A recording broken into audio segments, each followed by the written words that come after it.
D'abord, merci à tous d'être venus écouter notre ami Jean-Éric. Je suis très heureux qu'il m'ait lui-même proposé l'esprit des peuples. J'ai trouvé ça tellement magnifique. Et puis, alors, il m'avait dédicacé son livre. Quand je l'ai lu, je l'ai trouvé absolument extraordinaire. Et d'ailleurs, je lui ai demandé d'en apporter quelques-uns. Je vous souhaite une belle soirée.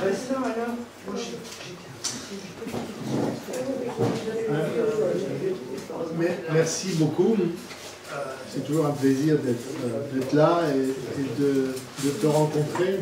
Moi, j'ai eu une carrière de fonctionnaire international à l'OCDE pendant plus de 25 ans, puis à la Banque mondiale pendant une dizaine d'années, et puis depuis un peu moins d'une dizaine d'années, je suis consultant occasionnel pour notamment des agences des Nations Unies, et puis aussi les organismes dans lesquels j'ai travaillé avant. Et ma spécialité, c'était les politiques de l'innovation. Politique d'innovation, je vais vous en parler un peu plus dans le courant de cet exposé, mais c'est tout ce qui permet au pays de se développer sur le plan de la technologie, de l'industrie, et finalement d'accomplir des performances économiques et sociales plus ou moins bonnes.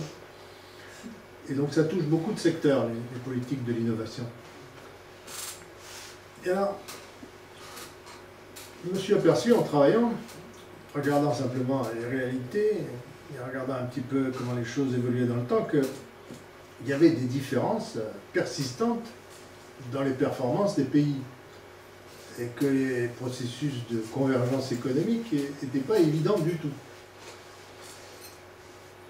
Alors, je me suis dit quand même, il faut essayer de comprendre pourquoi.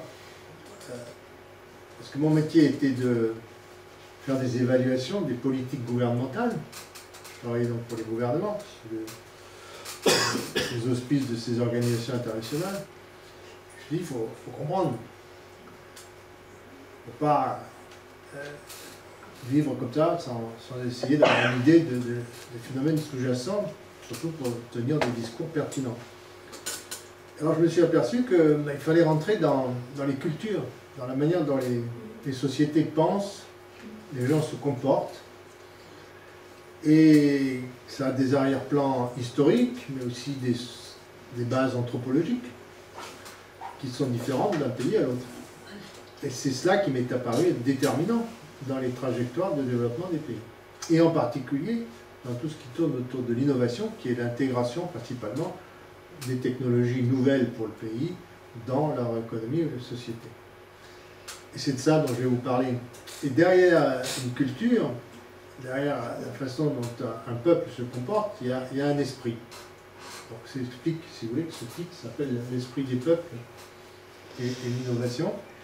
Et comme j'ai travaillé dans plus d'une cinquantaine de pays au cours de ma carrière, ça m'a permis de faire des tours du monde. J'ai restitué cela dans ce livre. J'ai restitué un certain nombre d'expériences que j'ai vécues sur le terrain, et ensuite en essayant d'élaborer, d'expliquer quelles sont les raisons pour lesquelles j'observais ceci ou cela, et les pays se développaient dans une certaine direction ou pas. Donc c'est l'objet de ce texte, qui n'est pas très long. J'aurais pu parler encore d'autres pays, il y en a quand même une bonne trentaine qui sont traités. Là, alors, évidemment, le titre du livre, voilà, Culture et système d'innovation, qui est publié dans une collection de Presse des Mines, qui est assez sélective, et qui est en fait une collection universitaire. Lorsque j'aurais proposé ce titre, L'esprit des peuples et l'innovation, on m'a dit, ah, surtout pas, ça ne fait pas sérieux. Mais je pense que ça correspond plus au contenu du livre, et ça a aussi l'avantage d'être plus poétique. Donc je vais essayer de vous faire passer cette notion d'esprit des peuples.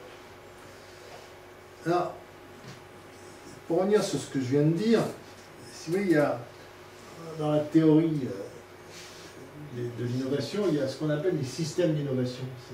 C'est ces interactions entre les acteurs qui font qu'il y a de la technologie nouvelle qui est développée ou qui est absorbée dans le pays.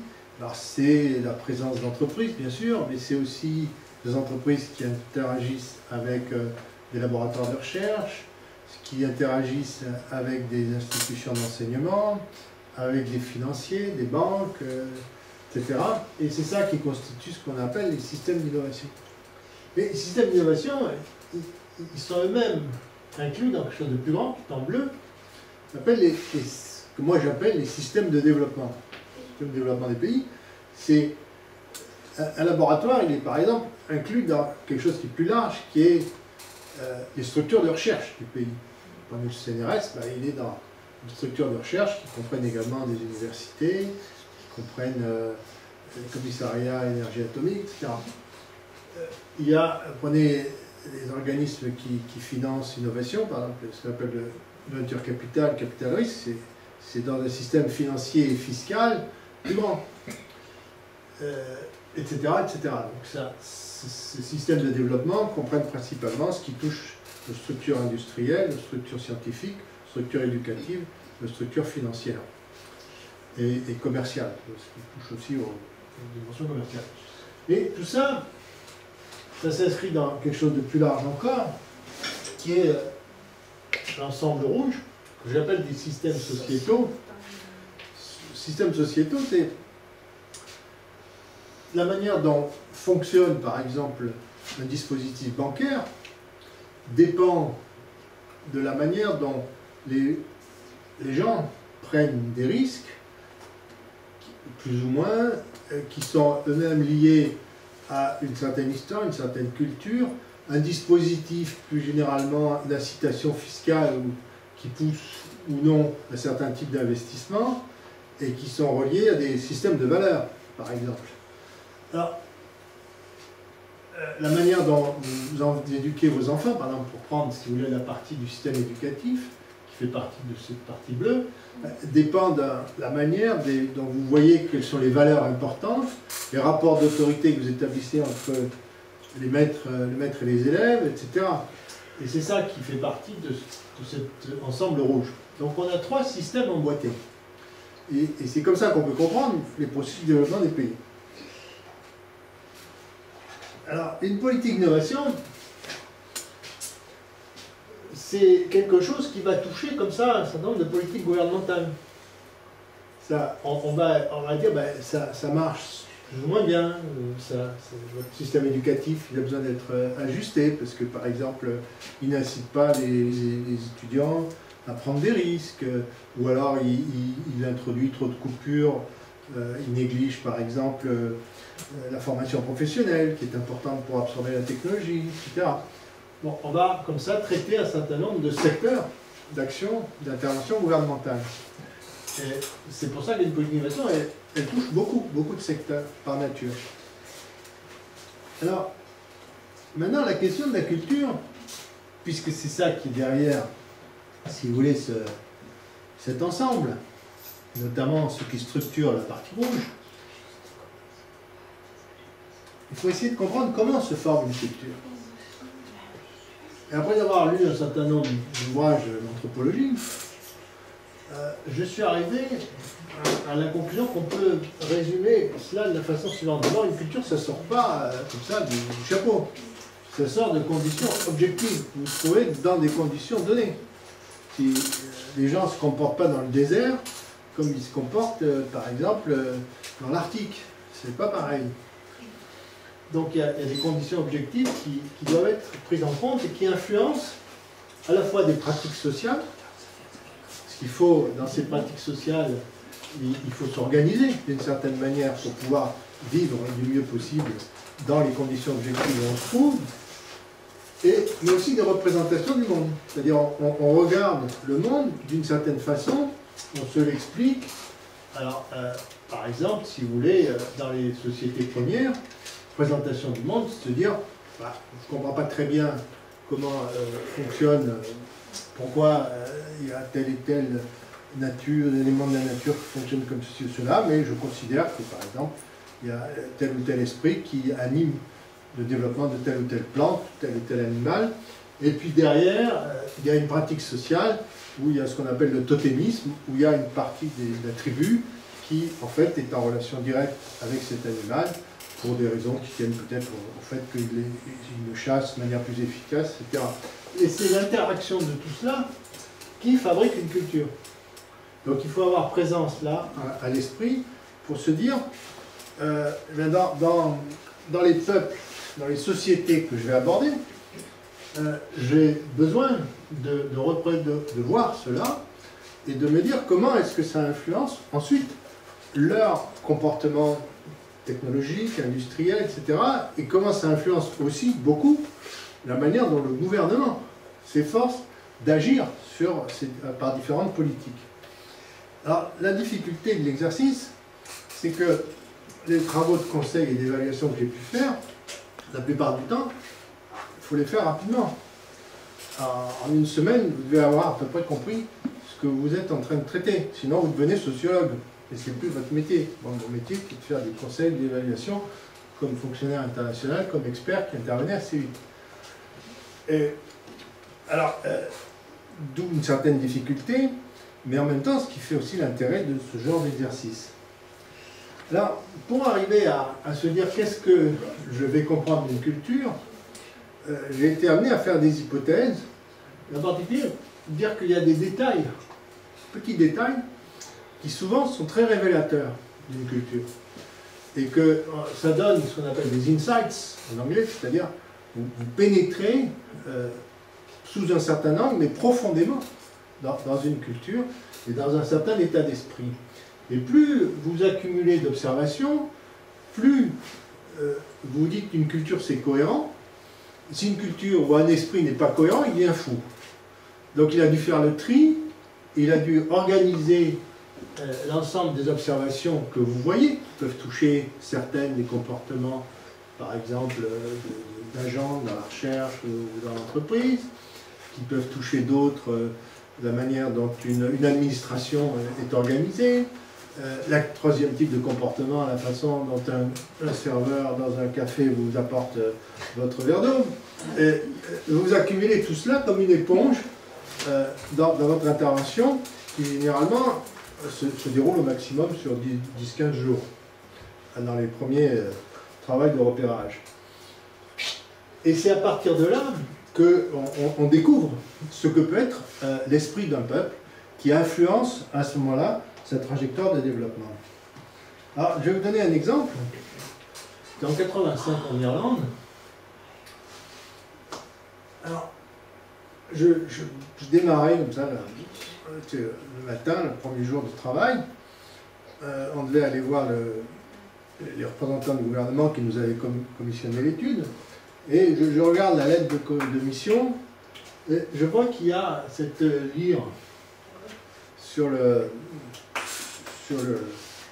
en-tête, avec marqué Taoiseach en irlandais, en gaélique, ça veut dire le Premier ministre. C'était une lettre de mission du Premier ministre pour faire l'étude. Je dis, tiens, c'est quand même intéressant, ils éprouvent le besoin de mettre ça, qu'est-ce qu'il y a derrière, ça renvoie à quoi? Ça renvoie à un certain lyrisme d'une période passée qui était avant l'occupation par les Anglais, et c'est toute la culture celtique qui est derrière. Donc il y a un esprit de résistance quelque part. Il va falloir comprendre comment cet esprit de résistance va se manifester ensuite dans ce que j'ai observé dans les jours à venir. Puis je regarde un papier de sucre, parce que je dépiote mon sucre pour mettre dans mon thé, et je découvre que marqué Mac machin, fournisseur attitré des hôpitaux et des hôtels, choses comme ça. Et peut-être même il y a eu les hospices dedans, je me rappelle, mais je suis sûr hôpitaux et hôtels. Je me dis quand même, c'est incroyable. Si un type se dit qu'il peut faire sa pub, en commençant par parler de la souffrance, et puis après il parle des hôpitaux, des hôtels, ça doit marcher, parce que sinon il ne le ferait pas. Donc ça doit être significatif de quelque chose. Quelle est cette souffrance qui est derrière? Je dois bien la découvrir, moi, en promenant par la suite. Et puis je commence, alors la journée c'est visite d'une entreprise, visite du centre technique principal de l'Irlande à l'époque, visite de la principale agence de développement industriel, et puis l'université. Tout ça dans Dublin, dans la journée.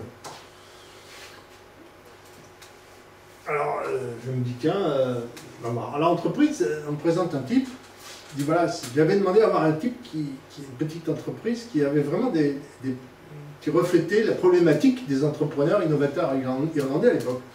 Elle m'avait dit, bah, vous pouvez voir ce monsieur. Là. Je vois un gars qui s'était lancé à l'attaque des multinationales comment on appelle ça, là, des céréales du matin, et qui voulait absolument conquérir le marché des céréales qu'on met dans le petit déjeuner, mais qui avait plein de problèmes parce qu'il s'attaquait au monopole des types qui étaient là, américains, anglais, et qui avait des difficultés parce que c'était pas très stable son produit, parce qu'il avait des difficultés pour obtenir les normes, les accords, les investissements, les banques tenaient la patte, etc. Donc il était à la limite de faire faillite, et il me le rappelle encore, et je crois que je vais divorcer, me dit-il à l'époque. Ce qui en Irlande, à l'époque, c'était pas négligeable hein, comme problématique. Très bien, je prends note. Et puis après, je vais voir les gens du centre technique, qui l'appuyaient d'ailleurs. Ils disent oui, c'est vrai ce qu'il vous a raconté. Mais on essaye d'aider quand même, telle et telle façon. Et pour nous, ce qui marche bien, c'est quand même des petits bureaux qui viennent appuyer les entrepreneurs, notamment dans l'Ouest, il y a quelque chose qui marche bien, parce que c'est une partie qui est autonome un peu, près du dernier aéroport, de l'aéroport qui était le plus à l'ouest sur le pays, et qui en fait était une zone franche, qui avait été établie là avec une certaine autonomie, parce que c'était l'endroit où arrivaient, pour atterrir, les derniers avions à l'époque, c'était des avions à hélice, qui après traversaient l'Atlantique. Donc c'était un endroit un peu actif, et qui avait une certaine autonomie, fonctionnait. Par contre, ailleurs, il y a beaucoup de bureaucratie, etc. Tout ça, je prends des notes.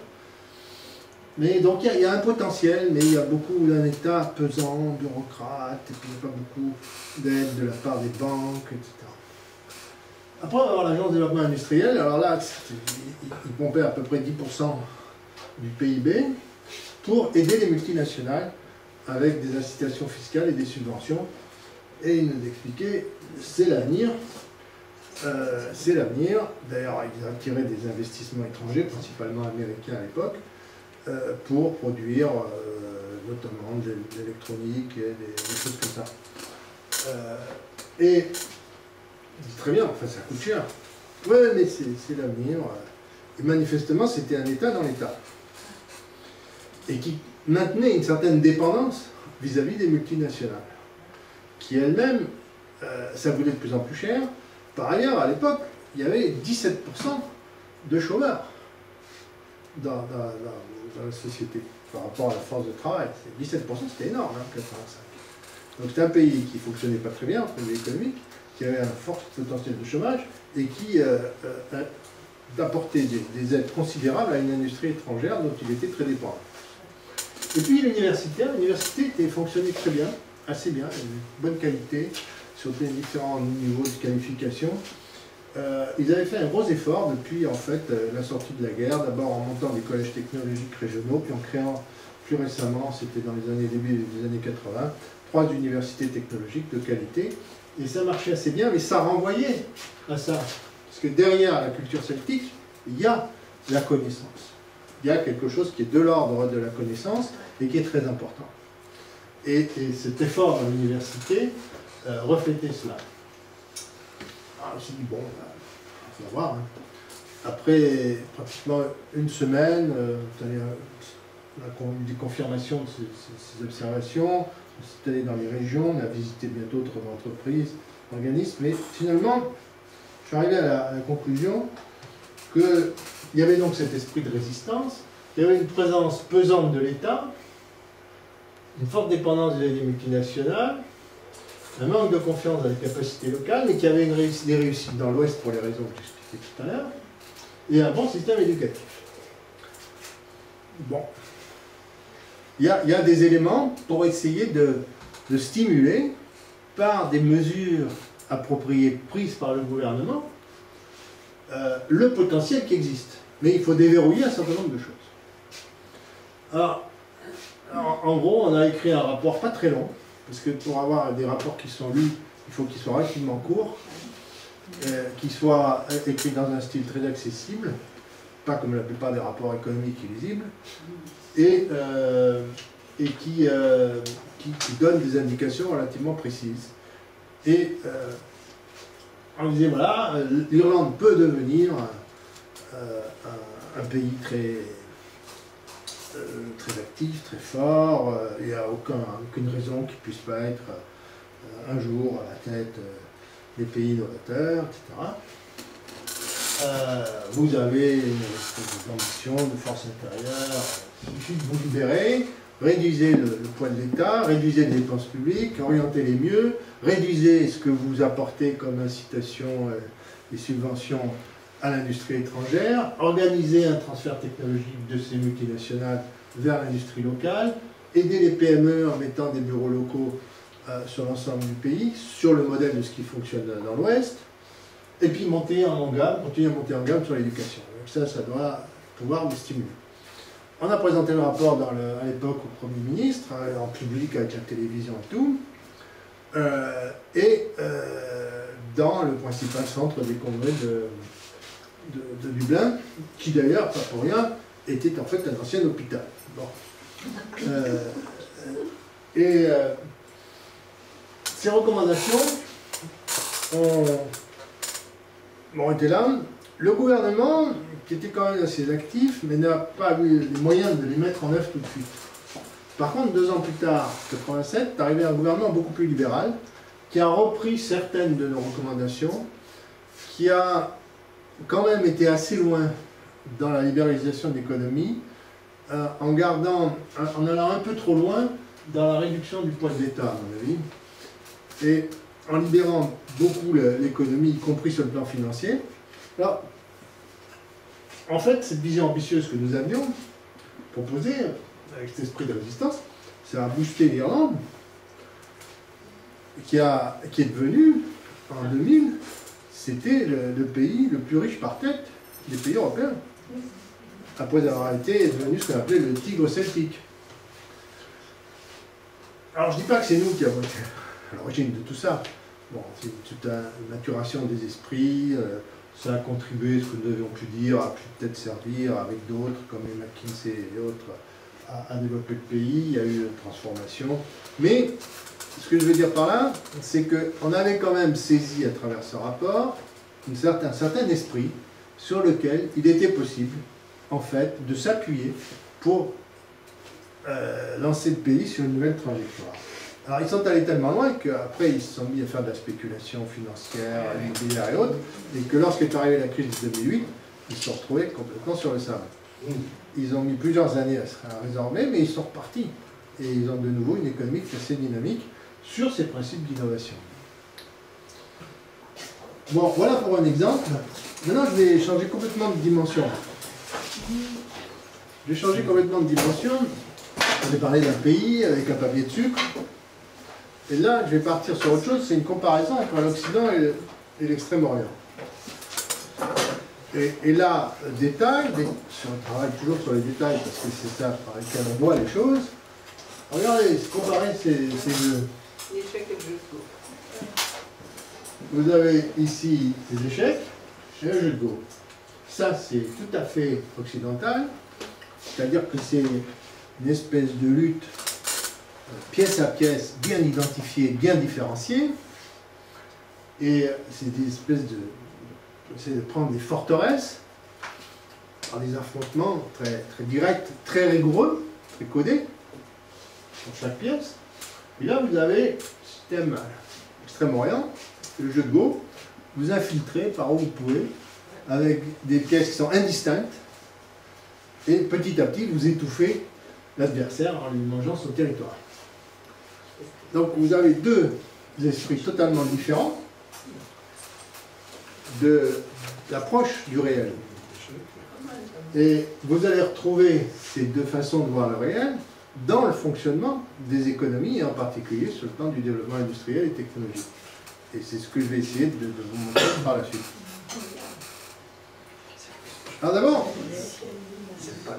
si vous voulez, ce qui faisait dans les années 80 la différence entre les économies occidentales et les économies d'Extrême-Orient, c'était d'un côté, ce qui était vraiment très innovateur aux US, c'était les scientifiques, les technologues qui se lançaient dans des innovations de rupture et qui étaient par exemple Steve Jobs et compagnie.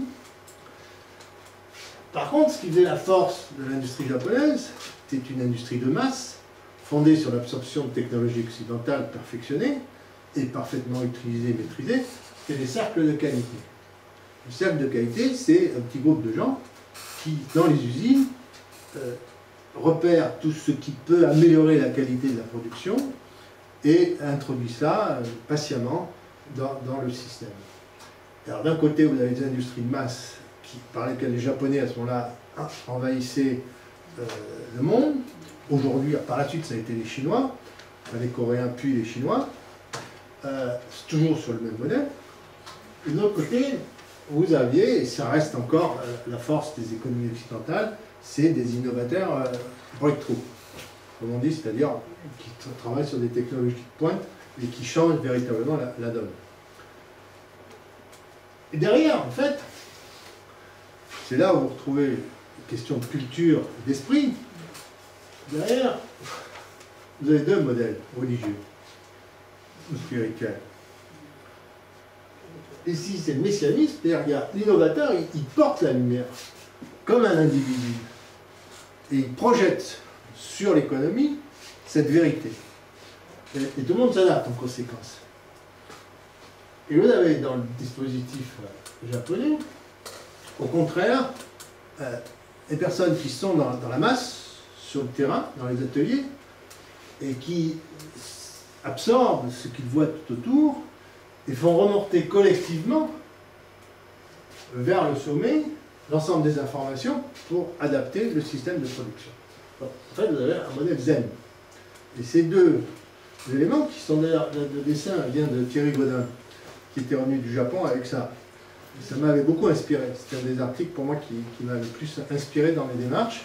C'est que ça veut dire que derrière les dispositifs économiques, industriels ou autres, il y a des schémas mentaux qui se rapportent à des schémas religieux. Et que c'est ça qu'il faut aussi comprendre dans les cultures, parce que ça donne une indication aussi des stabilités, ou des choses sur lesquelles on peut ou pas travailler. Alors, derrière tout cela, vous avez, en fait,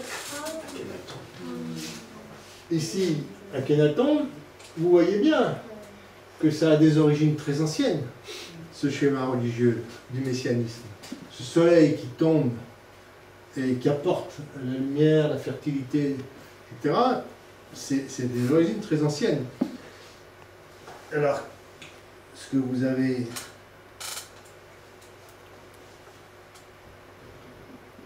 Voilà, Akhenaton.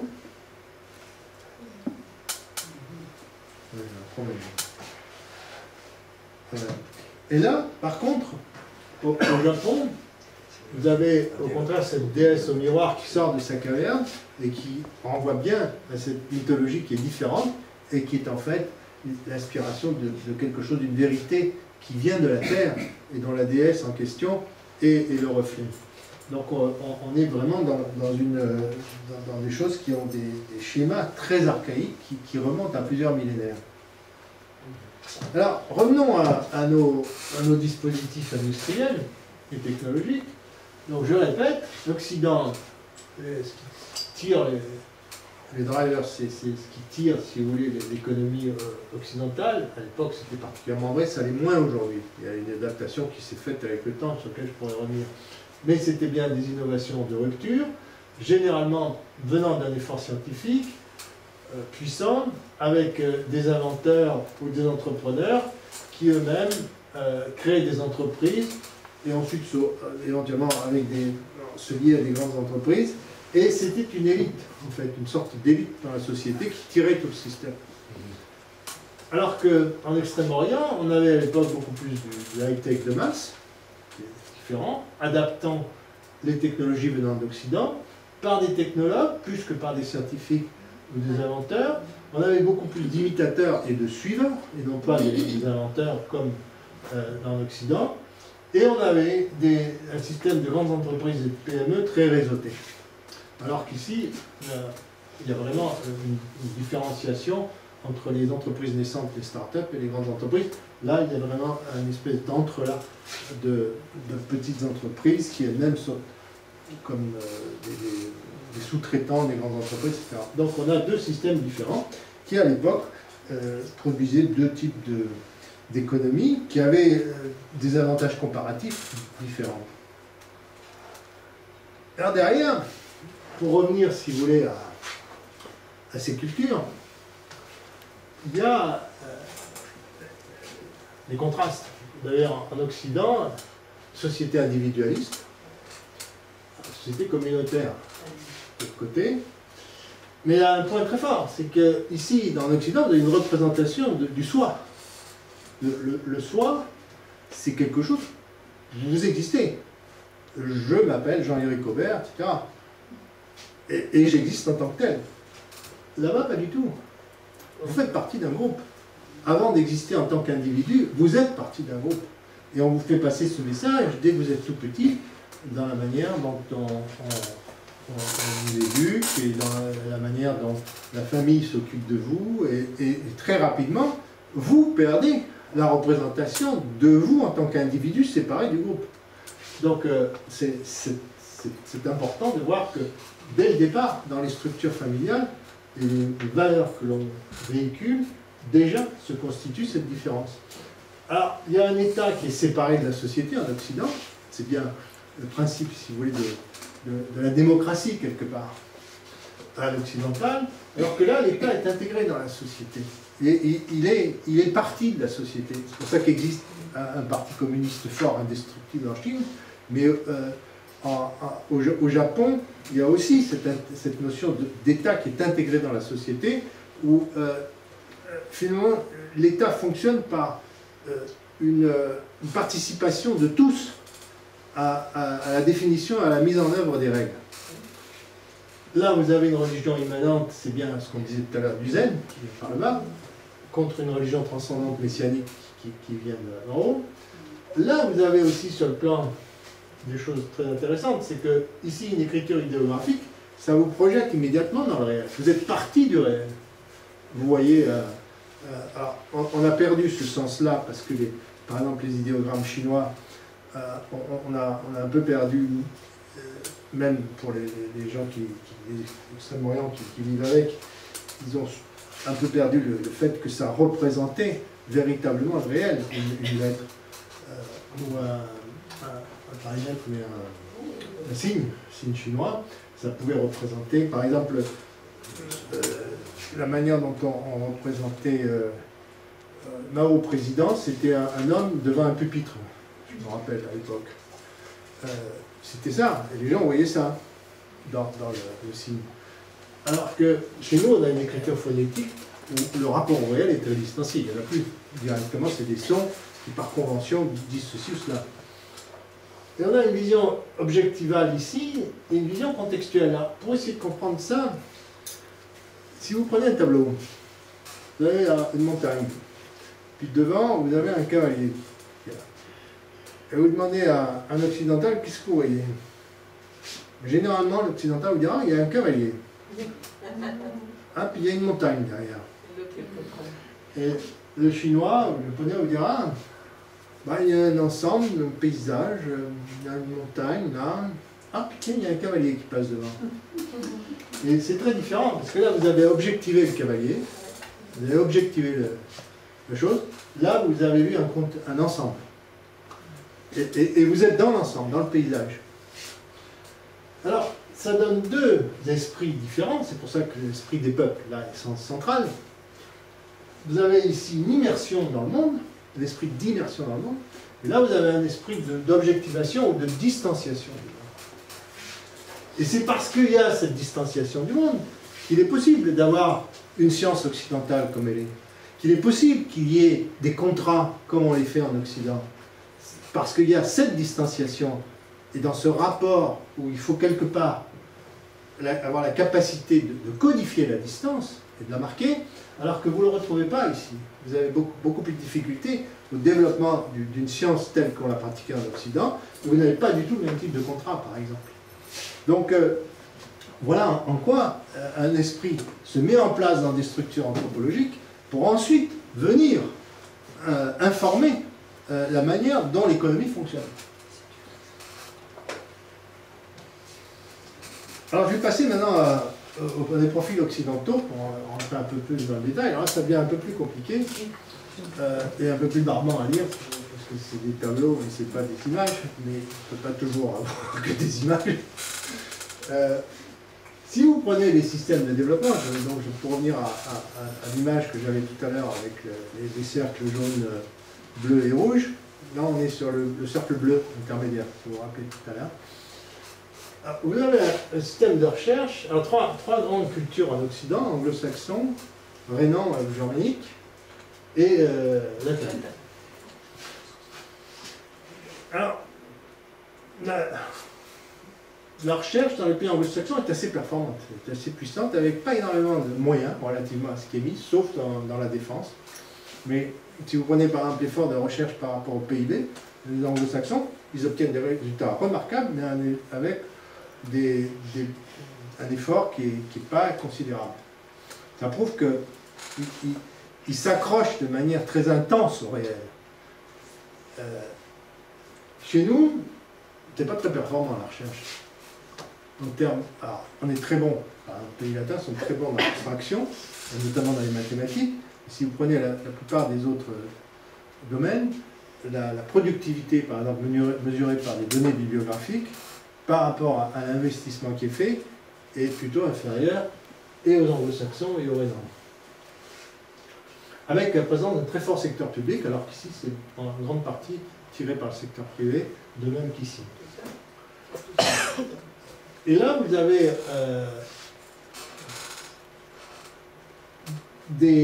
sur le plan de l'industrie, je parlais tout à l'heure des startups, des entreprises innovatrices, etc. C'est vraiment le cœur, c'est des startups de high-tech et qui opèrent aussi dans les services du côté des anglo-saxons. Et on a laissé tomber l'industrie classique. Pourquoi? Parce que, encore une fois, il faut optimiser et aller vers là où le réel est le plus demandant. Et on ne peut pas, dans les pays anglo-saxons, laisser trop longtemps des choses qui ne sont pas productives. On va voir pourquoi.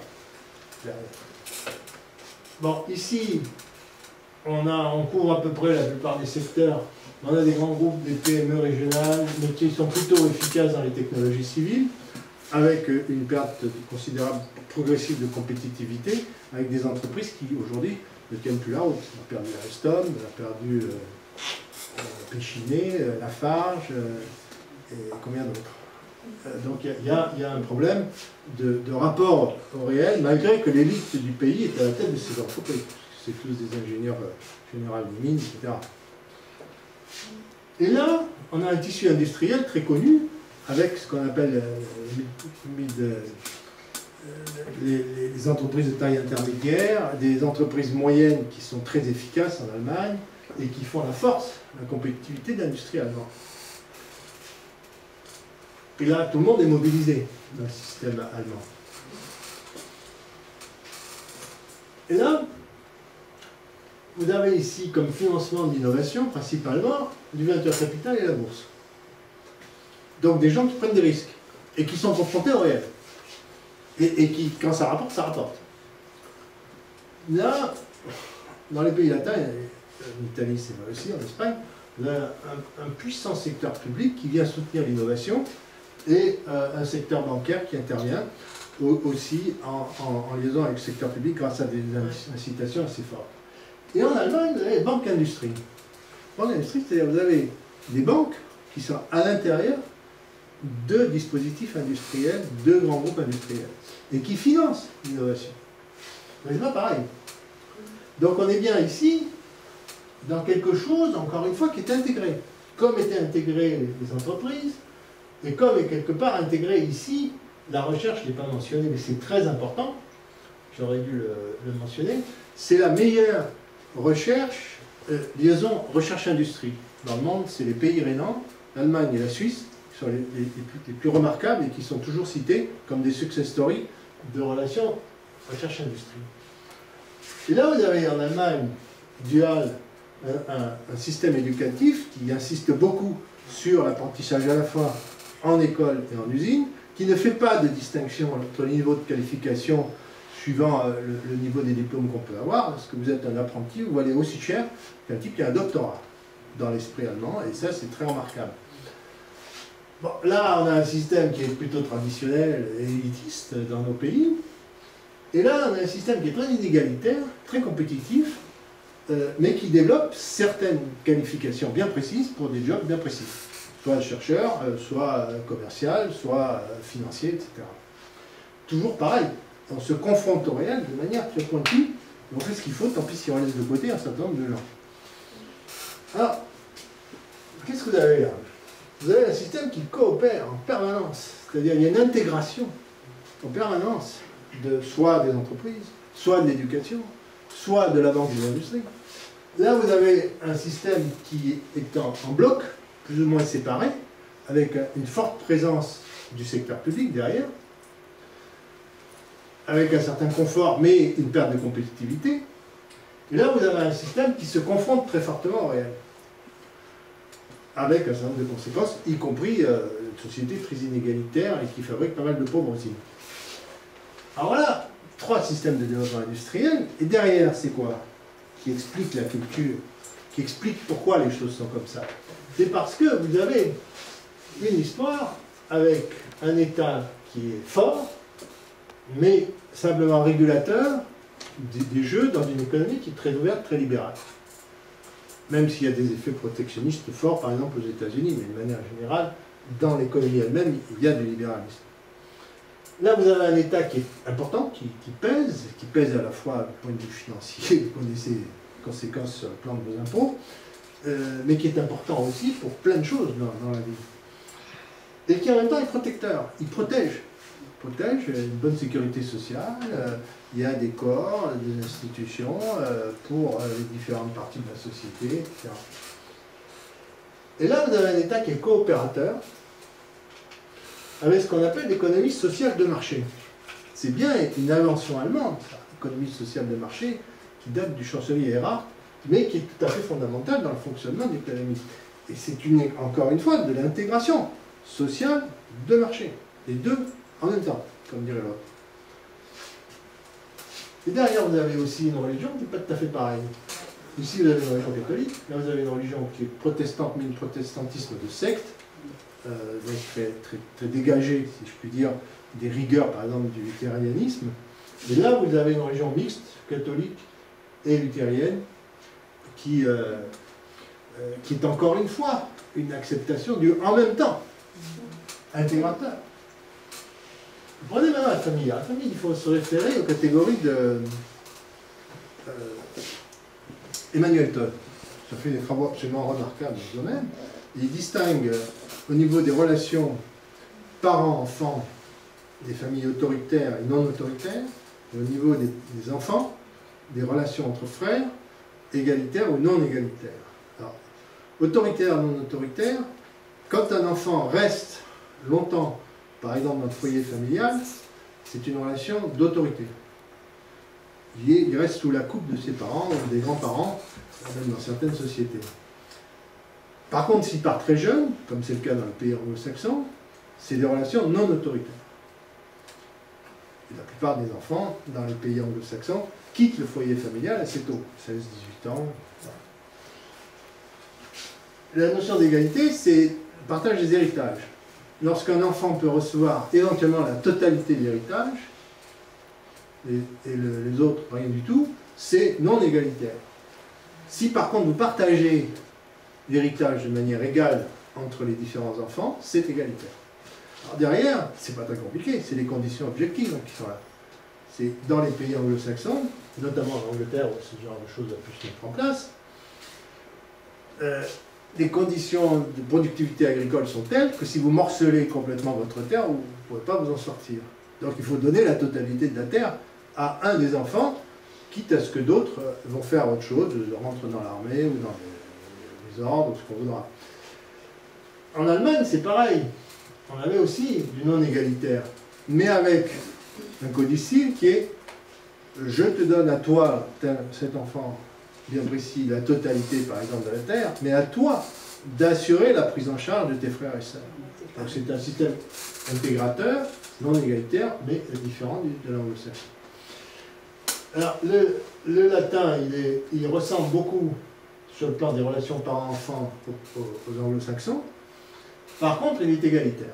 C'est-à-dire qu'il y a un partage de l'héritage, parce que, précisément, les conditions dans lesquelles vous pouviez exploiter la terre en France étaient beaucoup plus, je dirais, facilitantes, même avec des parcelles plus petites, pour finalement que tout le monde puisse en vivre. Et ça s'est perpétué par la suite. Alors, au bout du compte, vous avez des structures anthropologiques qui se renforcent les unes les autres. Ici, dans l'intégration et la coopération. Ici, dans la protection, quelque part, avec un certain confort. Et ici, dans la confrontation au réel, forte.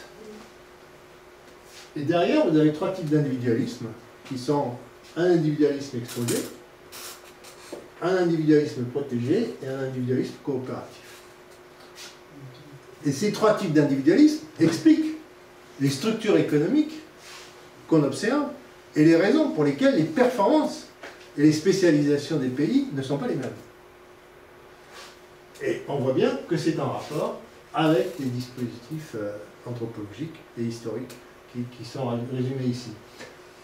Alors, l'individualisme exposé, il explique pourquoi il faut se battre de cette façon-là dans le système éducatif, se spécialiser avec les meilleures qualifications du monde, bien précises. Pourquoi on a un système de recherche qui est extrêmement productif et performant, malgré qu'il n'investit pas énormément en termes financiers. Pourquoi on néglige un certain nombre d'industries une fois qu'elles commencent à partir, perdre de la compétitivité, on se reporte sur les technologies de pointe ou les services nouveaux qui se développent. Ça, c'est typiquement le modèle anglo-saxon. Pourquoi ce système-là très coopérateur maintient au bout du compte une industrie classique et traditionnelle très efficace, avec des processus de changement qui sont assez lents, puisqu'il faut coopérer, il faut trouver du consensus, il faut discuter. C'est pour ça que lorsque Mme Merkel va prendre 3 mois pour former son gouvernement, c'est pas pour rien. C'est que c'est dans la culture de discuter et de voir ce sur quoi on peut s'entendre.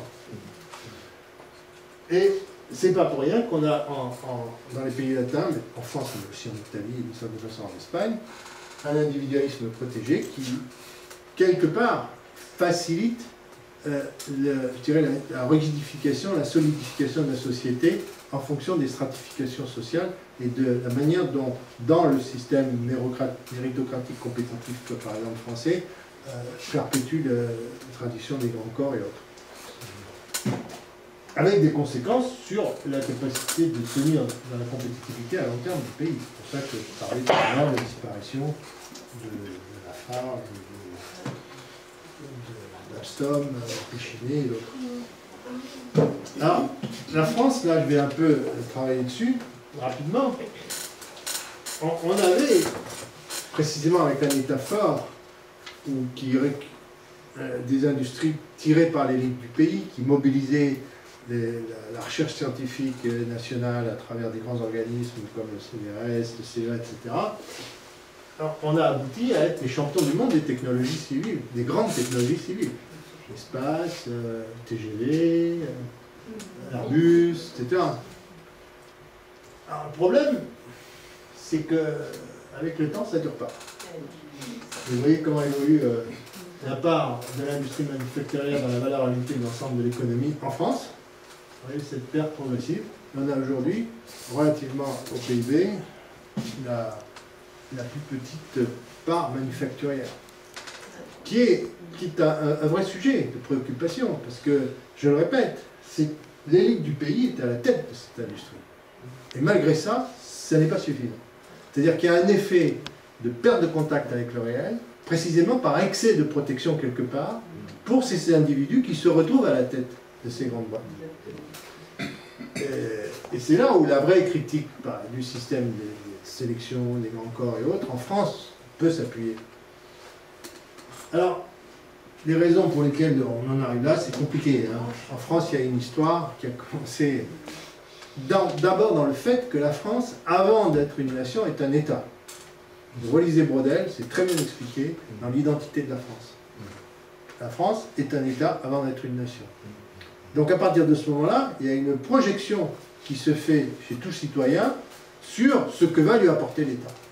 Et il ne va exister qu'en tant que citoyen français que parce qu'il y a un État puissant et reconnu qui a donné, entre autres, Louis XIV et le roi Soleil, par la suite.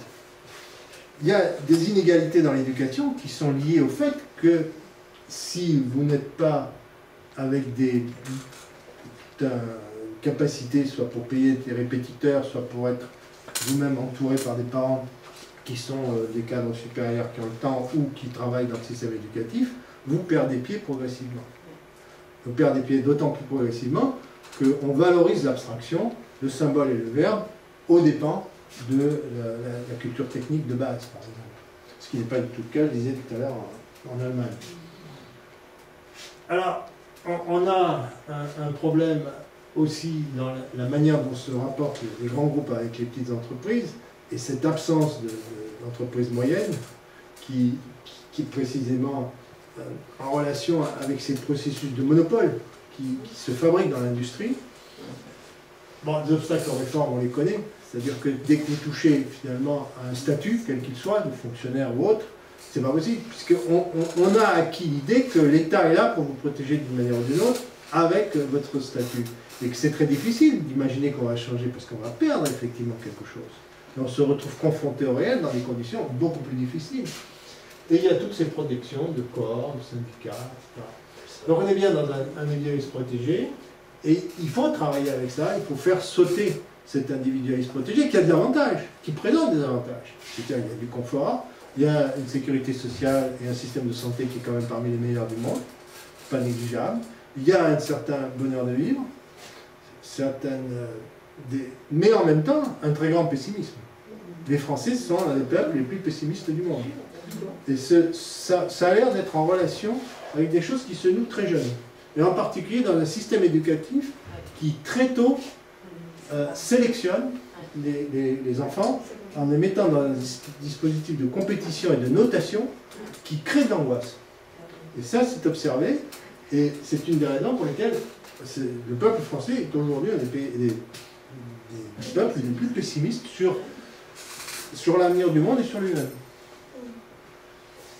Alors, la question, c'est comment est-ce qu'on évolue vers un nouveau modèle. Moi, je pense qu'une société participative où les gens sont beaucoup plus impliqués, tout en gardant des protections, ça peut leur redonner quelque chose d'idée qui participe à quelque chose. Il y a cette notion de sens de l'honneur qui est assez fort en France, donc il y a un besoin de reconnaissance de chaque individu, et dans lequel on sort de la stratification élitiste dans laquelle on est englué.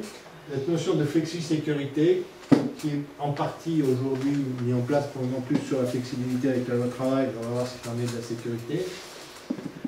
Et ce qu'on appelle les conditions cadres, c'est un jargon que je n'aurais pas dû garder ici, mais qui est en gros finalement tout ce qui tourne aussi autour de la manière dont la société, l'économie française s'insère dans l'économie mondiale. Et je voudrais évoquer, pour terminer ce tour d'horizon des cultures occidentales, les pays nordiques. Les pays nordiques, c'est quand même les pays les plus performants du monde, en termes de performance économique, performance environnementale, performance sociale. Qu'est-ce qu'il y a derrière l'esprit nordique? Vous voyez, d'abord, c'est quelque chose d'assez simple. Le design nordique, c'est la simplicité et l'élégance poussée au maximum. Et ça doit vouloir dire quelque chose, toujours par ce regard à travers les détails. L'éducation, un pays comme la Finlande, ça fait depuis des années, c'est au niveau le plus élevé dans les mesures de réussite, notamment le test PISA CDE qui mesure les performances éducatives.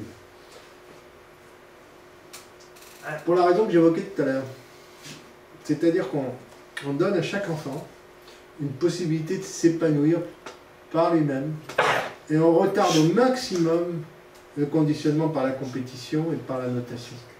Ça ne vient que très très tard, et encore de manière très soft, très douce, dans le système éducatif. Et on lui fait apprendre les choses par l'expérimentation personnelle, avec des professeurs, des instituteurs qui sont les mieux formés du monde, et le rapport entre le nombre d'enfants et le nombre d'instituteurs est extrêmement faible. Et puis on a un État qui soutient et qui libère en même temps. C'est typiquement la flexi-sécurité danoise. Vous perdez votre job, on vient vous aider, vous avez touché une allocation chômage très importante, on ne va pas vous garder dans une entreprise si elle a besoin de se libérer parce qu'elle n'a pas les moyens de continuer à vous garder, mais on va vous donner une formation aussi bonne que possible, on va vous aider à trouver ce job. Alors évidemment, si vous refusez 3 fois un job, là, ça se passe mal. Mais c'est très poussé et très professionnel. Alors quand vous avez quelques éléments assez simples, une éducation qui forme bien, un État qui soutient et qui libère, quelques principes très forts sur le plan des valeurs. Par exemple, les Suédois, ils ont quand même accueilli 200 000 Syriens. Et ces 200 000 Syriens, il faut les intégrer. Et la conséquence, c'est que c'est venu peser sur le niveau des retraites de tout le monde. Parce que dans les valeurs de ce pays, il y a l'accueil de l'autre. Point. Et on paye jusqu'au bout. Et c'est dur. Et ça vient perturber l'économie et la société quand ces gens-là s'installent dans des zones rurales où il n'y a déjà pas beaucoup de travail. Mais enfin, néanmoins, on les intègre. Donc quand vous avez cet ensemble sur des choses, des principes très simples, rigoureusement appliqués, de reconnaissance de l'homme en tant que tel, vous aboutissez aux économies les plus performantes du monde, je le répète, sur le plan de l'économie, de la société et de l'environnement. Alors, c'est ça qui est derrière, et ça se reflète dans ça. Nokia a quand même été, pendant des années, ça c'était, vous avez sûrement eu ce genre de téléphone, il y a 12-15 ans, c'était très remarquable. Alors, évidemment, il y a des ratés derrière, on ne peut pas toujours être à la pointe. Et Nokia a plongé. Il a plongé notamment parce qu'il n'a pas réussi le passage au smartphone. Bon, alors, mais ils ont reconstitué l'économie. Et attention, 25% de l'économie finlandaise dépendait de Nokia, d'une manière ou d'une autre. Donc quand ça a plongé, ça a été dur après pour remonter. Ils ne sont pas finis de remonter. Alors, je vais parler un peu de la Russie. Je vais m'arrêter quand même d'ici un quart d'heure. Parce qu'il y a beaucoup de pays encore à passer. La Russie est un pays très intéressant. Moi, j'ai travaillé en 92. 92-93, on a été appelé par le gouvernement russe, juste après l'effondrement de l'URSS. On a besoin d'une évaluation très rapide de notre système scientifique et technique. Les Américains étaient prêts à mettre sur la table une grosse somme pour qu'on fasse cette étude sérieuse. Et j'ai conduit l'équipe de CDE pour faire le boulot. Pareil, j'ai fait 2-3 missions de 10 jours sur l'ensemble du territoire pour sortir un rapport, pour essayer de dire, voilà, ce qu'il faut faire, pour essayer de sauver un système qui se déglinguait complètement. Alors, c'est un système incroyable. Alors, ils faisaient des choses remarquables, les Russes. Ça, c'est le Sputnik. Ça, c'est Tchernobyl. Ça vous donne une idée à la fois de ce qu'ils peuvent réaliser, mais aussi le bazar que ça peut être dans le fonctionnement de quelque chose, puisque Tchernobyl, c'est quand même une histoire atroce. Mais alors, c'était un système du temps de la Russie, de l'URSS, c'était surdimensionné. Il y avait 4% à 5% du PIB qui allait dans la science et la technologie. Il y avait, quand on est arrivé encore en 92, il y avait 1 million de types qui travaillaient dans le système de recherche et développement. C'était un système très hiérarchisé. Il y avait en haut l'Académie des sciences, puis en dessous il y avait les laboratoires, les centres de recherche d'applications techniques qui dépendaient des ministères, et notamment des centres très puissants dépendant du ministère de la Défense. En dessous, il y avait ce qu'on appelait des bureaux d'études qui étaient censés adapter les technologies qui sont produites par les centres au-dessus aux besoins de l'industrie. Et puis après, vous avez les entreprises qui appliquaient les technologies, qui les utilisaient. Donc c'est un système top-down. L'entreprise innovait, ne savait pas servir. On leur disait, voilà, vous adoptez cette technologie, vous allez produire tel et tel truc en masse pour la société soviétique. Et ça marchait comme ça. Il y avait 60 cités scientifiques dédiées à des technologies particulières, une sur l'aéronautique, une autre sur les réacteurs nucléaires, une troisième sur les missiles, etc., la biologie. Tout ça, c'était des cités fermées. Les Russes ne pouvaient pas sortir des cités en question, ou avec des permis extrêmement peu distribués. Ils étaient très peu efficaces, mais peu compétitifs. Et tout ça, quand l'URSS s'est effondré, bah, c'est parti complètement, c'est détériorant très vite.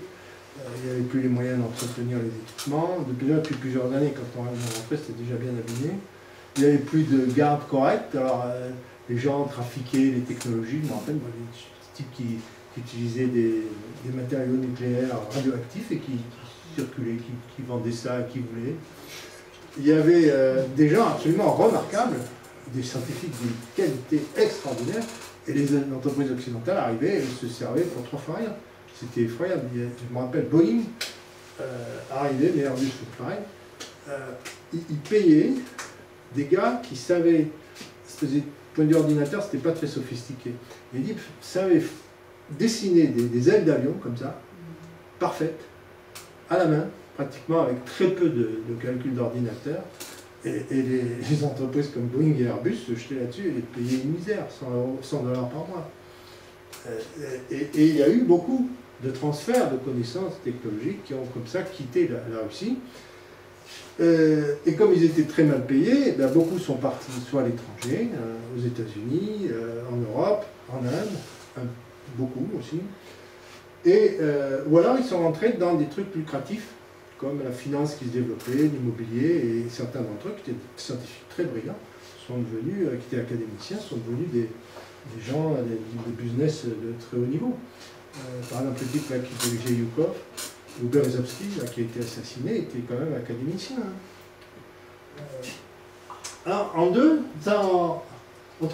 1992 et 2000, alors quand on est arrivé là, on a dit, écoutez, faites ce qu'il faut tout de suite, vous allez perdre au moins la moitié, sinon les 2/3 de votre force scientifique, parce que ça part à cette vitesse, compte tenu de parité de pouvoir d'achat, etc. Bon, fait le calcul, c'est incomptable. Et voilà, donc il faut absolument vous organiser, mettez des dispositifs pour garder les meilleurs. L'Occident est prêt à vous aider avec des contrats, notamment pour toutes les parties qui étaient défense militaire et sensibles, pour garder les gens sur place et pas qu'ils partent avec des technologies ou des connaissances sensibles. Et puis réorganisez-vous pour avoir un minimum de focus sur les secteurs où vous avez des priorités, où vous êtes encore peut-être compétitif. Voilà ce qu'il est possible de faire. Et puis voilà, mettez en place des dispositions pour que l'aide internationale, la coopération internationale consolide le système. Le truc le plus important, c'était de garder un minimum d'emplois avec les moyens qu'ils avaient sur les meilleurs, soit en termes de structure, soit en termes de personnel. Et ils ont regardé en disant, c'est pas vrai, c'est des discours d'occidentaux, on est dans une autre économie, alors que ça fonctionnait déjà plus. Et évidemment, ils n'ont pas fait grand-chose, malgré qu'il y avait un ministre à l'époque qui était très, très courageux, mais il n'avait pas beaucoup de pouvoir par rapport à l'Académie des sciences et par rapport au ministère de la Défense et ce type de ministère lourd. Et malgré qu'il a soutenu le rapport qu'on a fait, évidemment, ils ont perdu, sont tombés de 1 million d'emplois, ils sont maintenant à 400 000, 350, et ça s'est passé essentiellement entre 92 et 2000. Après, il y a eu le retour de Poutine, qui a un peu serré la vis, puis il y a eu la remontée du prix du pétrole et du gaz. Et donc ça a permis de consolider le système. Mais quand on regarde ce que c'est devenu aujourd'hui, même après, parce que je suis repassé dans une autre étude en 2009-2010, donc 17 ans après la première, il n'y avait pas énormément de changements. Ils étaient beaucoup plus riches qu'en 92, mais les structures étaient les mêmes, plus ou moins. Modulo, des adaptations qui étaient empruntées à l'Occident, mais la manière de fonctionner était toujours un peu comme ça. Alors, c'est pour ça que la Russie, c'est un système extraordinaire, c'est une puissance intellectuelle extraordinaire, un système éducatif remarquable, des scientifiques, qui ont un talent incroyable, mais alors, l'application après pour l'économie et la société, ça pose problème. Alors qu'est-ce qu'il y a derrière? Parce qu'il faut bien retrouver l'esprit, la culture, il faut expliquer. Ben, vous l'avez là. d'un problème de structuration de l'esprit. Ça s'explique par ces deux tableaux. Là, vous avez Malevich, ouais, carré noir, carré blanc. Et là, vous avez Chagall. Alors, vous avez ça, c'est parfaitement structuré. Soit vous avez le bordel. Même si c'est très beau. Je ne critique pas la qualité esthétique de Chagall. Mais vous avez des dames qui volent derrière, etc. Donc, il y a une question de structuration derrière. Structuration de l'esprit. Et là, pour moi, l'histoire de l'URSS, de la Russie, c'est une question de structuration historique qui explique pourquoi on a des moments où on a un pouvoir fort avec une glaciation qui dure pendant des décennies, puis de temps en temps ça s'effondre, ça change, et pendant quelques temps, sur une période assez courte, c'est le bazar et la révolution. Alors c'est ce qui s'est passé après la chute de l'URSS, avec la période d'Eltsine, puis au retour de Poutine, et maintenant ça fait quand même pratiquement 20 ans que ça dure. Alors qu'est-ce qu'il y a derrière? Une religion orthodoxe. La religion orthodoxe, elle a une particularité qui est dans la querelle du filioque. Filioque, c'est... Il y a l'esprit et le père qui sont au-dessus du reste. Et ils sont au-dessus du fils. Le fils, dans notre représentation occidentale, chez nous, c'est ce qui nous ramène au réel. C'est la possibilité d'être incarné et d'avoir l'esprit divin qui nous vient du Père, que nous pouvons nous-mêmes mettre en application. Dans la religion orthodoxe, ce n'est pas possible. C'est-à-dire qu'il y a un Père qui surplombe, il y a un esprit qui surplombe, et le Fils est dans une position inférieure. Et ça, l'individu l'intègre quelque part. Et ça renvoie à un système familial, ou précisément très patriarcal, mais également très égalitaire, donc qui ne pousse pas à une confrontation réelle, puisque chacun va pouvoir, d'une manière ou d'une autre, s'en sortir, y compris par de la redistribution. Donc des familles autoritaires et égalitaires, un État centralisé et autoritaire qui s'explique, entre autres, par la manière dont l'URSS, enfin la Russie, pendant l'Ukraine avant, s'était constituée au fil de l'histoire, avec des grandes steppes et des dispositifs d'ailleurs qui venaient aussi d'Asie et des Mongols, mixtes à ce moment-là. Il y a une langue qui est extrêmement organisée et qui est très plastique en même temps. C'est-à-dire que ça structure bien l'esprit, mais on peut faire dire à la langue russe, et on peut l'organiser de telle manière qu'on peut absolument faire passer tous les sens. Donc, on peut jouer avec ça. Beaucoup plus. On a une espèce de plasticité que n'ont pas les autres langues.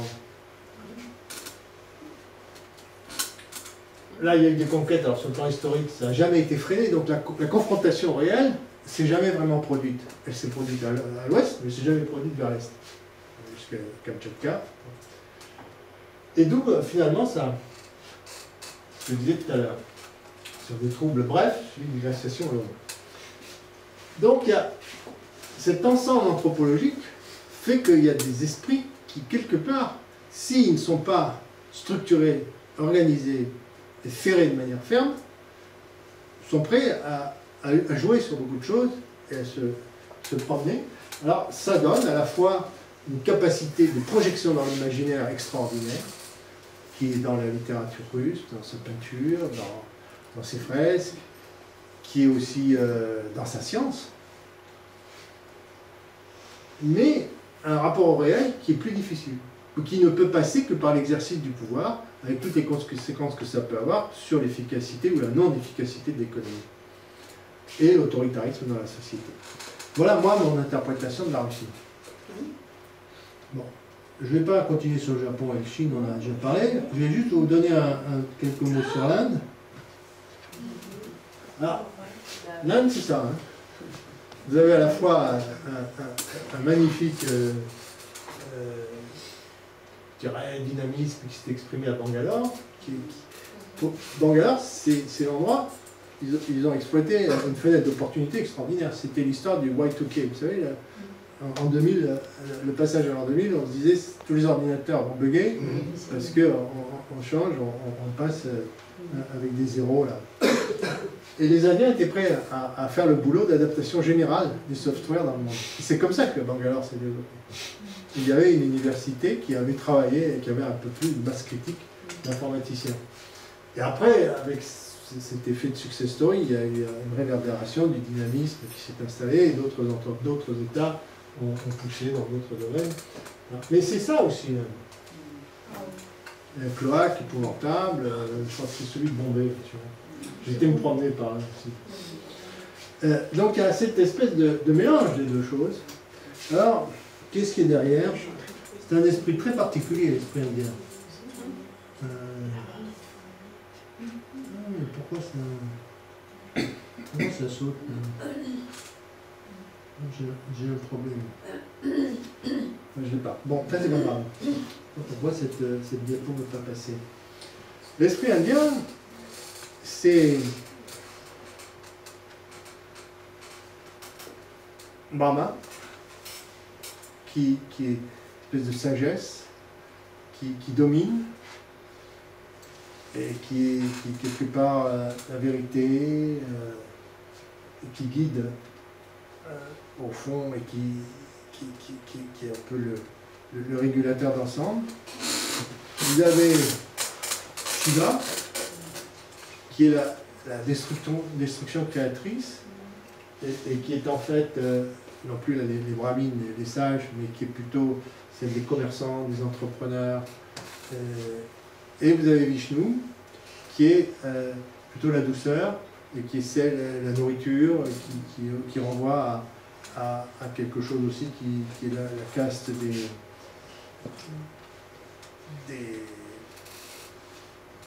des paysans, etc.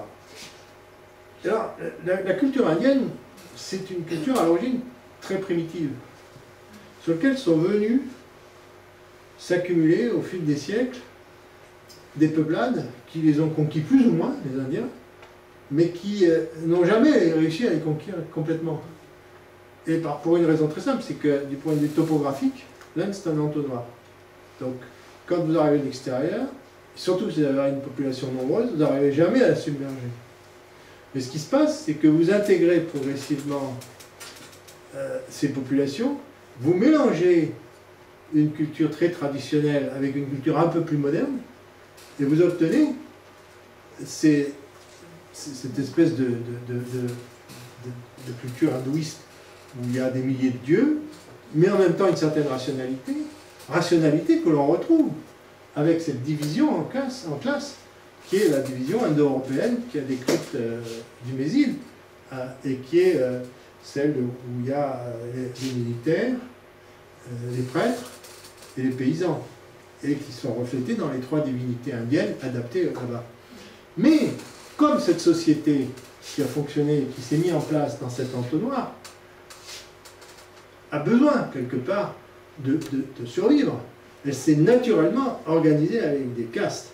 Elle s'est naturellement structurée de telle façon qu'on ne peut pas avoir un excès de mélange. Il faut qu'il y ait une espèce de réaction, je dirais, contraphobique, qui explique la mise en place des castes, qui s'est faite au fil des années, qui s'est solidifiée au fil des siècles. Et là, au bout du compte, ça permet d'avoir ces contrastes où on a à la fois des choses très brillantes, une très belle culture, etc., et puis l'acceptation de choses aussi horribles que cela.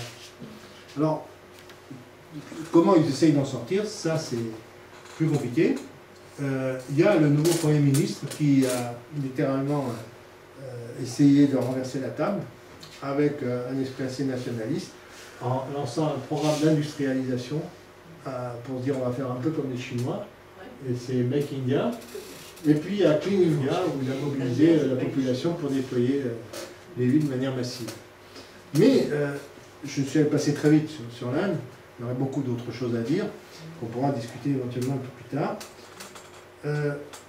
Juste pour terminer l'Afrique, là vous avez un autre jeu.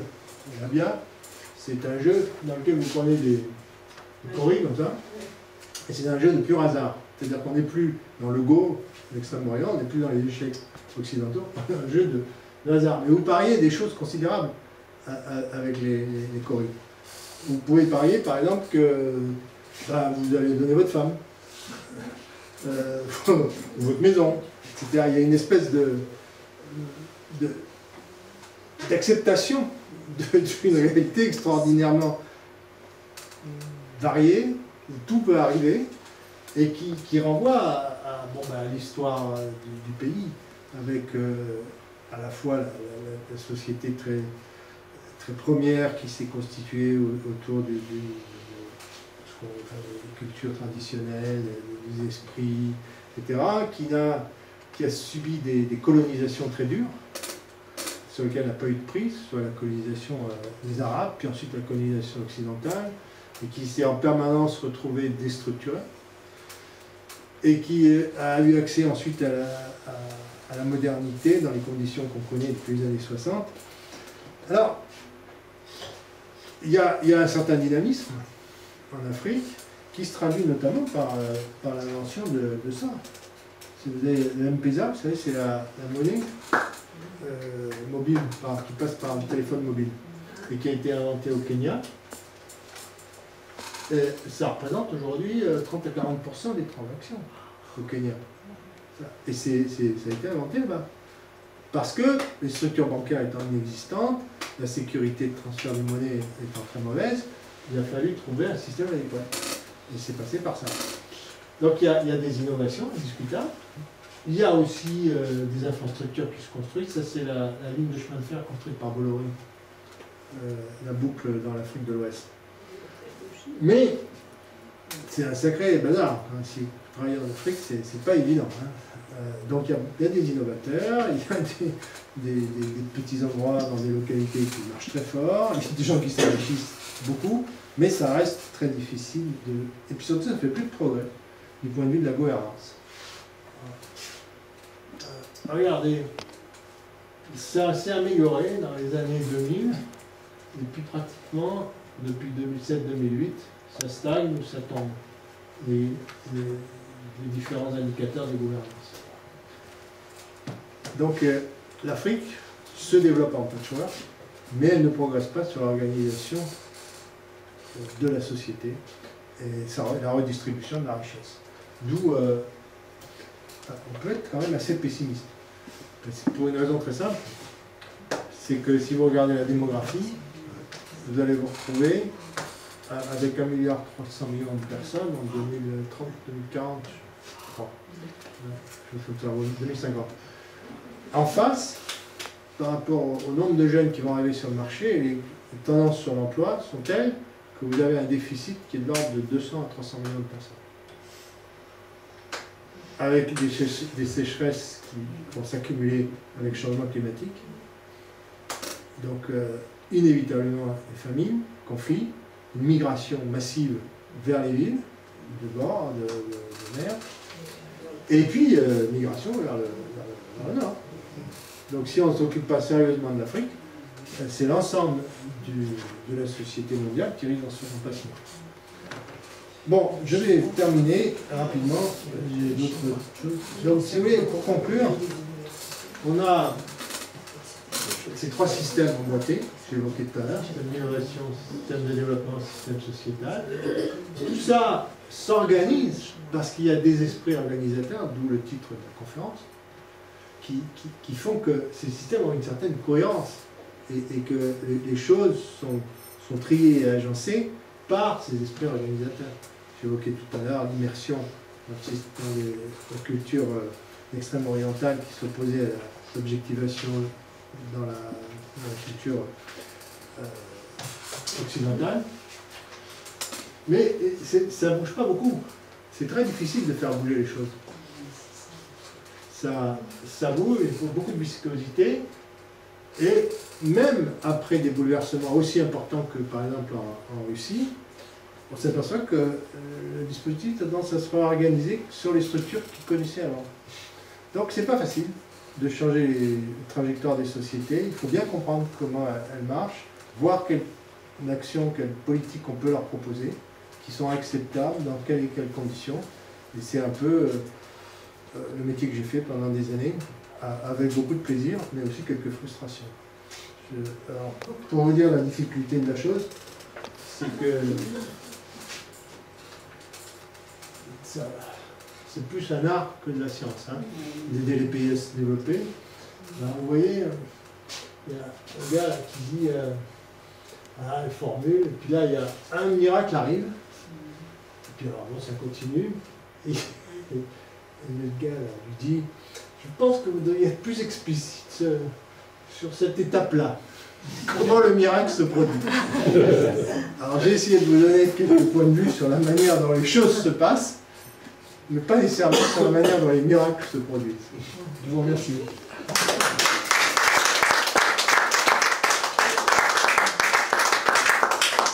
Donc ça c'est le titre du bouquin, et qui est là. C'est assez visible parce que je ne sais pas écrire de manière compliquée. Si, c'est très visible. Moi j'ai été passionné d'un bout à l'autre. Mais alors il y a peut-être des questions aussi qui se posent. Quelques questions. Alors, je vous signale que ce genre d'explication que je vous ai donné dans les institutions internationales qui m'ont employé, je ne l'ai jamais donné. Parce que c'est pas audible. Quand vous êtes sérieux, vous ne pouvez pas vous livrer à des spéculations comme ça dans des milieux qui sont très formatés et qui fonctionnent avec une rigueur qui est tout à fait défendable. L'économiste classique, le CDE, Banque mondiale, d'abord, ils n'ont pas ce type d'approche, cette culture, ces connaissances, et d'autre part, ils ont à délivrer certains types de conduite qui fait que ça, c'est pas audible. Mais ça n'empêche pas que plus tard, on peut avoir une opinion. Et l'exprimer dans des livres comme ça, ils sont quand même passés à des filtres de gens examinés par les pairs, comme le Prince des Mines. Ah oui, mais justement, c'est tout à fait... Ah voilà. Oui, vas-y. Moi j'ai une question. Oui, vous avez cité par exemple les pays du Nord, la Finlande, les pays scandinaves. Est-ce qu'il y a un lien entre la quantité de personnes, donc la démographie, ils ne sont pas très nombreux finalement. Non, ils ne sont pas très nombreux. On cite souvent un exemple hein, entre la population, la démographie et le niveau d'éducation, le niveau de richesse. Est-ce qu'il y a un lien entre les deux? Il y a un lien dans la mesure où, par exemple, les tailles autour de 5 millions, c'est souvent des tailles qui aujourd'hui sont assez optimales dans les processus de croissance. Alors ça se voit au niveau des villes, ça se voit au niveau des régions éventuellement, et ça se voit au niveau des pays. Prenez aussi Singapour, c'est à peu près cette taille-là. 3 millions et demi.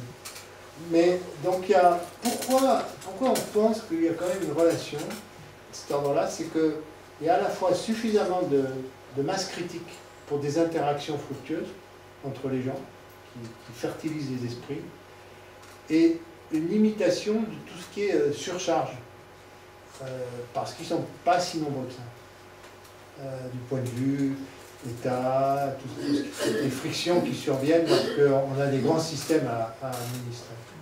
Donc, il y a une part de l'explication, comme vous dites. Ça joue d'une certaine façon, mais ce n'est pas suffisant. Les pays nordiques, ils réussissent remarquablement parce qu'ils ont cette culture-là. D'une certaine façon, Singapour en Extrême-Orient a aussi un peu cette culture-là, avec un système qui est hyper autoritaire, que nous on ne supporterait pas, mais que les Asiatiques le supportent très bien. Parce que précisément ce que j'évoquais sur l'esprit de groupe.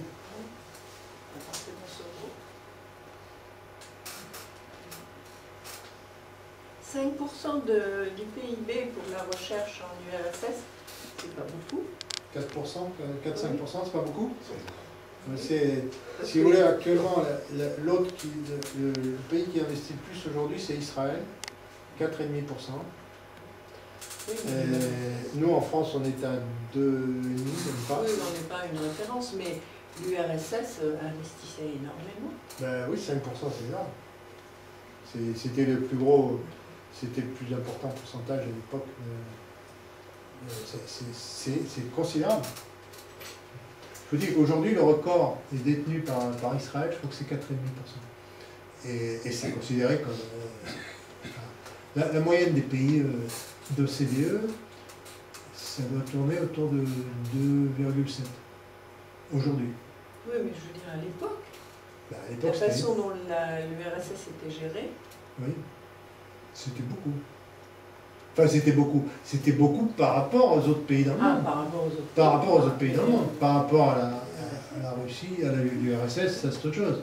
Mais par rapport aux autres pays dans le monde, c'est beaucoup comparativement.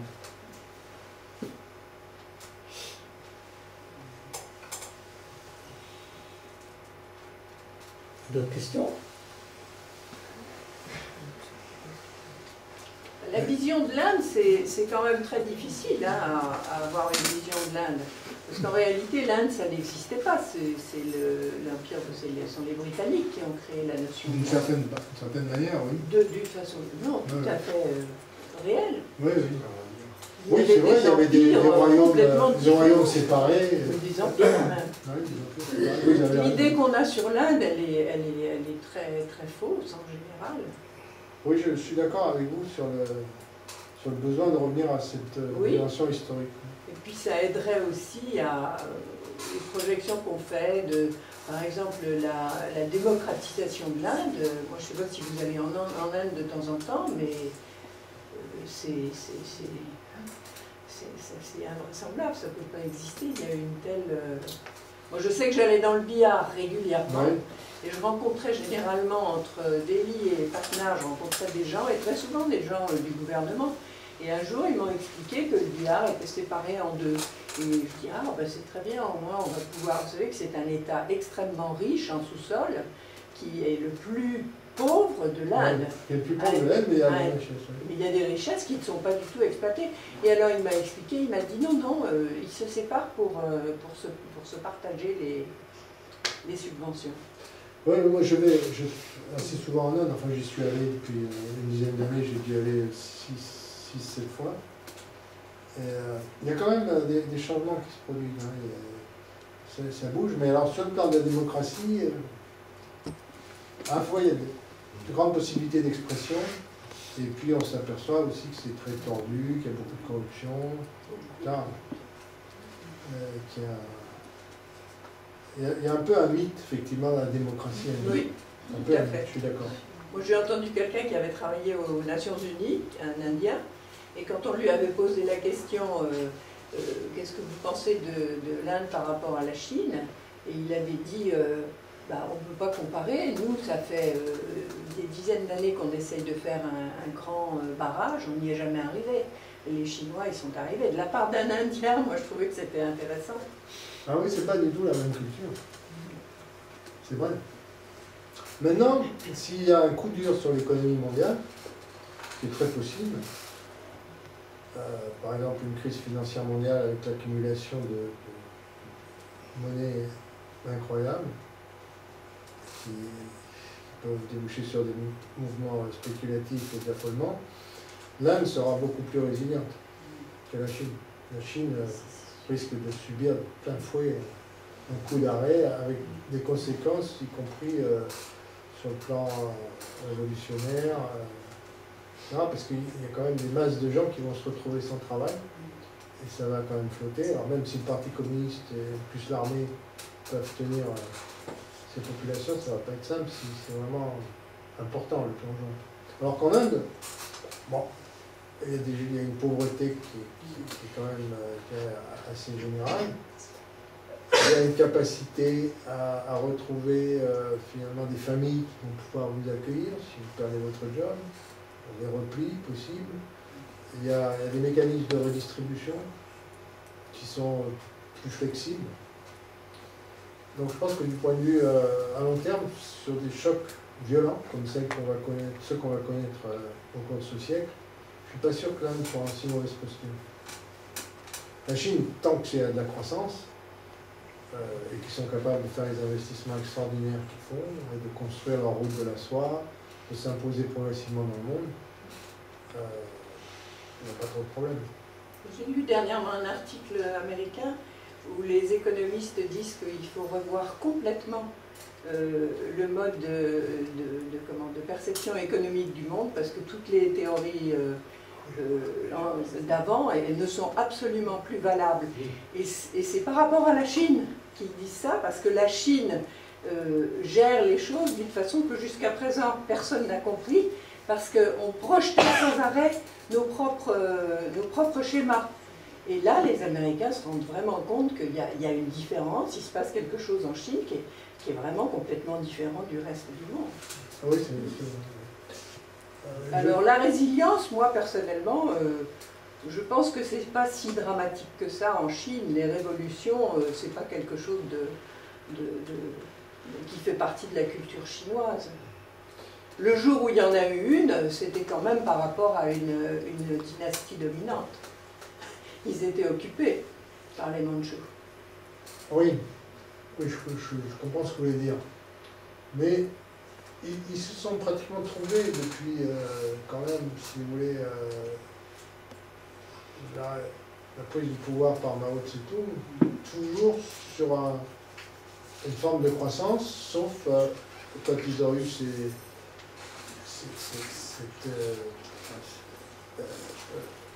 la révolution culturelle. Et avant, il y a eu aussi le pseudo grand bond en avant.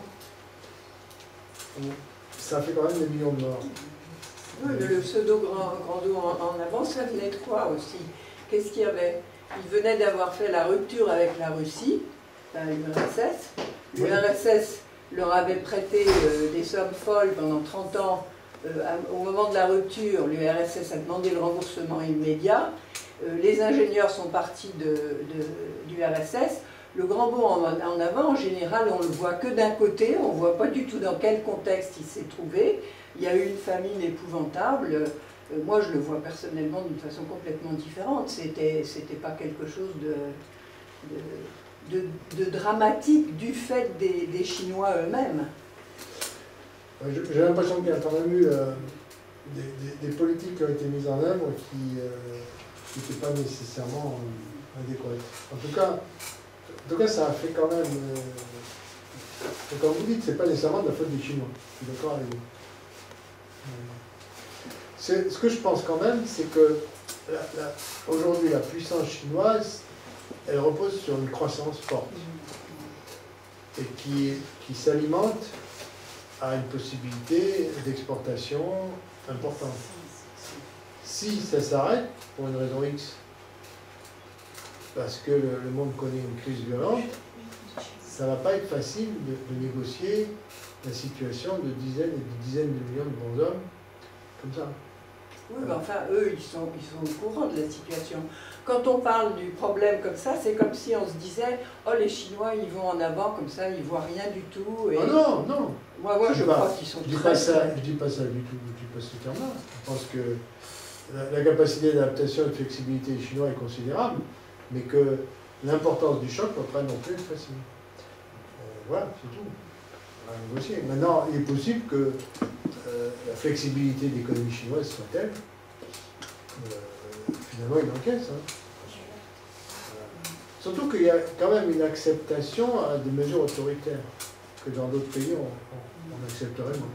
Oui, mais c'est intéressant parce que quand on est en Chine et qu'on parle avec les Chinois, on n'a pas du tout l'impression... Moi, je vais vous dire une chose, quand je suis en Chine, je me sens complètement libre.